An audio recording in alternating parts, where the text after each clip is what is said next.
Kalian tahu nggak sih apa itu pendidikan?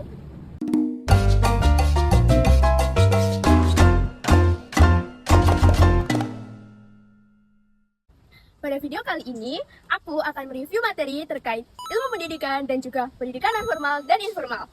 Sebelumnya, perkenalkan, nama aku Syafel Tianisa dengan NIM 25010230005.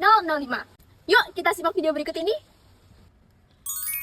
Pendidikan dalam arti luas disamakan dengan belajar, tanpa memandang siapa, di mana, dan kapan. Pendidikan merupakan proses panjang hayat atau lifelong proses. Menurut John Dewey, pendidikan adalah rekonstruksi pengalaman untuk menambah pengalaman dan mengarahkan ke pengalaman yang selanjutnya. Sedangkan menurut Ki Hajar Dewantara, pendidikan adalah tuntutan di dalam hidup tumbuhnya anak-anak. Nah, sekarang apa aja sih komponen dalam pendidikan? Komponen yang pertama yaitu peserta didik. Peserta didik merupakan individu yang mengikuti seluruh rangkaian proses kegiatan belajar. Mereka adalah pusat dari seluruh kegiatan belajar mengajar. Nah, dalam pendidikan formal disebut sebagai siswa. Dalam pendidikan non-formal disebut sebagai warga belajar. Dan dalam pendidikan informal disebut sebagai anak. Kemudian komponen yang kedua adalah pendidik. Pendidik adalah seorang yang mengarahkan, membimbing, dan juga menanam nilai kepada peserta didik. Dalam pendidikan formal disebut sebagai guru. Dalam pendidikan non-formal disebut sebagai fasilitator atau tutor. Dan dalam pendidikan informal disebut sebagai orang tua. Kemudian yang ketiga adalah tujuan pendidikan. Tujuan pendidikan formal sendiri untuk meningkatkan aspek kognitif, psikomotorik, dan juga afeksi. Dalam pendidikan non-formal untuk meningkatkan kapasitas diri, dan dalam pendidikan informal untuk meningkatkan karakter. Komponen yang keempat adalah kurikulum. Kurikulum merupakan rencana atau pengaturan mengenai tujuan, isi, bahan pelajaran, dan teknis pelaksanaan pembelajaran. Kurikulum dalam pendidikan formal ditetapkan oleh suatu negara. Dalam pendidikan non-formal, kurikulum disesuaikan dengan tujuan lembaganya. Yang kelima adalah metode. Metode adalah langkah teratur dan sistematis dalam menyampaikan materi. Metode dalam pendidikan formal itu seperti ceramah, diskusi, dan juga proyek. Dalam pendidikan non-formal seperti demonstrasi, simulasi, dan juga tutorial. Dan dalam pendidikan informal seperti belajar mandiri atau otodidak, pengalaman, dan juga pembiasaan. Komponen selanjutnya, komponen keenam yaitu media. Media merupakan alat, bahan, dan sarana yang digunakan untuk menyampaikan pesan pembelajaran dari pendidik ke peserta didik. Media dalam pendidikan formal seperti modul, alat peraga, dan juga buku. Dalam pendidikan formal seperti modul, lembar kerja, dan juga media digital. Komponen yang ketujuh yaitu sarana dan prasarana. Sarana merupakan segala sesuatu yang dapat langsung digunakan, seperti buku, alat tulis, papan tulis, dan juga media tulis.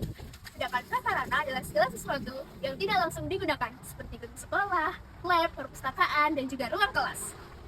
Komponen yang kedelapan adalah lingkungan belajar. Lingkungan belajar ini dapat dilihat secara fisik maupun sosial yang mempengaruhi proses pendidikan dan perkembangan peserta didik. Ada 3 pusat utama dalam lingkungan belajar. Yang pertama, keluarga, sekolah, dan juga masyarakat.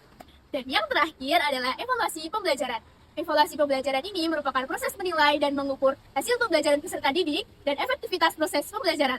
Ada 4 jenis evaluasi pembelajaran, yaitu formatif atau kuis, yang kedua, sumatif seperti ujian akhir semester, yang ketiga, diagnostik seperti pretest, dan yang keempat, placement test atau tes kejuruan. Pendidikan non-formal merupakan jalur pendidikan di luar pendidikan formal yang diselenggarakan secara terstruktur dan berjenjang untuk memenuhi kebutuhan belajar masyarakat.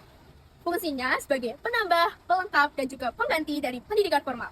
Ciri-ciri dari pendidikan non-formal, yang pertama, teratur dan terorganisir, yang kedua, tidak mengikuti kurikulum nasional, yang ketiga, dapat diikuti oleh semua kalangan, yang keempat, fleksibel dalam metode, tempat, dan juga waktu, dan yang kelima, biasanya berupa program pelatihan, pemberdayaan, dan kesetaraan masyarakat. Contoh dari pendidikan non-formal ini seperti PAUD, Pusat Kegiatan Belajar Masyarakat atau PKBM, kursus pelatihan, lembaga pelatihan kerja, dan juga ekstrakurikuler di sekolah. Pendidikan informal merupakan proses pendidikan yang berlangsung di dalam keluarga dan lingkungan sehari-hari, tidak terencana dan terjadi secara alami. Fungsinya untuk membentukkan karakter pada anak, menanamkan nilai-nilai sosial dan budaya, juga menjadi penambah antara pendidikan formal dan non-formal. Ciri-ciri dari pendidikan informal ini, yang pertama, tidak memiliki kurikulum. Yang kedua, tidak terstruktur dan juga berjenjang. Yang ketiga, terjadi sepanjang hidup. Dan yang kelima, pembelajaran diambil dari pengalaman hidup sehari-hari.